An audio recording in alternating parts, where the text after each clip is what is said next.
गाँव नूरपुर में असलम नाम का एक लड़का रहता था। असलम बहुत ज़हीन था, लेकिन मेहनत करने से हमेशा जी चुराता था। वो हमेशा आसान रास्ता तलाश करता, चाहे वो रास्ता सही हो या गलत। एक दिन असलम के दोस्तों ने उसे बताया कि फला दुकान पर रोज़ाना बहुत सारी रकम जमा होती है। असलम के दिल में लालच पैदा हुआ। उसने सोचा कि अगर वो दुकान से कुछ रकम चुरा ले तो उसे काम करने की ज़रूरत ही नहीं पड़ेगी।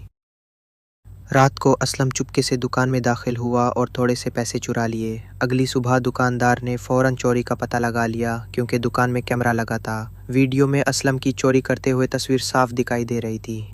पुलिस ने असलम को गिरफ्तार कर लिया। गांव के लोग जो पहले असलम को पसंद करते थे, अब उससे नफरत करने लगे। असलम के वालिदैन शर्मिंदा थे और असलम खुद भी बहुत पछताया। जेल में असलम ने सोचा, अगर मैंने मेहनत का रास्ता चुना होता तो आज यूँ जिल्लत ना उठानी पड़ती। चंद साल बाद जब वो जेल से रहा हुआ तो उसने वादा किया कि वो अब सिर्फ ईमानदारी से जिएगा।